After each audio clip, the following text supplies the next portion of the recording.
ಇಂದಿನ ಕಥೆಯ ಹೆಸರು ಕಪ್ಪೆ ಮತ್ತು ಹಾಲಿನ ಕತೆ. ಒಂದಾನೊಂದು ಕಾಲದಲ್ಲಿ ಒಂದು ಹಳ್ಳಿಯಲ್ಲಿ ಒಬ್ಬ ರೈತನ ಮನೆಯ ಪಕ್ಕ 2 ಕಪ್ಪೆಗಳು ವಾಸ ಮಾಡ್ತಾ ಇದ್ವು.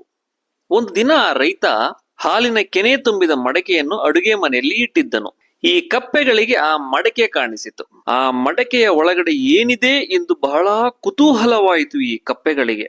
ಆ ಮಡಕೆಯ ಒಳಗಡೆ ಏನಿದೆ ನೋಡೇ ಬಿಡೋಣ ಎಂದು ಬಗ್ಗಿ ನೋಡಲು ಪ್ರಯತ್ನಿಸಿದವು. ಆ ಬಗ್ಗುವ ಸಮಯದಲ್ಲಿ 2 ಕಪ್ಪೆಗಳು ಜಾರಿ ಹಾಲಿನಲ್ಲಿ ಬಿದ್ದವು. ಕಪ್ಪೆಗಳು ಎಷ್ಟೇ ಪ್ರಯತ್ನ ಪಟ್ಟರೂ ಹೊರಬರಲು ಆಗಲಿಲ್ಲ. ಆದ್ದರಿಂದ ಆ ಮಡಕೆಯಲ್ಲೇ ಈಜಾಡುತ್ತಾ ಅಲ್ಲೇ ಸುತ್ತುತ್ತಿದ್ದವು.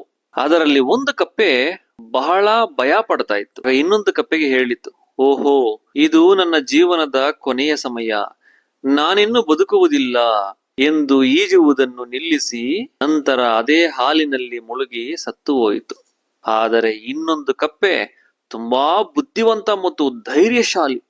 ಅದು ತನ್ನ ಪುಟ್ಟ ಪಾದಗಳಿಂದ ಕೆನೆಯನ್ನು ಹೊಡೆಯುತ್ತಾ ಈಜುತ್ತಲೇ ಇತ್ತು, ಪ್ರಯತ್ನ ಪಡುತ್ತಲೇ ಇತ್ತು.